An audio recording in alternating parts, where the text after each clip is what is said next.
Ma'am આજકાલ નાના બચ્ચાઓમાં grey hair બહુ વધી ગયા છે, એ નોર્મલ છે? ગ્રે હેર બચ્ચાઓમાં વહેલા આવી જવા એ નોર્મલ તો નથી જ.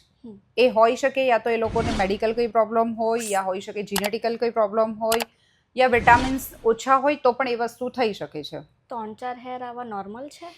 3-4 હેર આવવા એ નોર્મલ છે, પણ 3-4થી અગર વધારે હેર આવે છે તો એ નોર્મલ નથી. તો એના માટે એ લોકોએ પછી ડૉક્ટર પાસે કન્સલ્ટેશન કરાવવું જોઈએ. આ થવા માટે કયા કયા વિટામિન્સની ડેફિશિયન્સી હોઈ શકે છે? આ થવા માટે વિટામિન્સમાં જો B12, D3, iron, copper, carbohydrate, minerals, એમ તો ઘણા બધા વિટામિન્સના ઉણપના લીધે પણ આ વસ્તુ થઈ શકે છે. કઈ એજ નોર્મલ છે ગ્રે હેર માટે?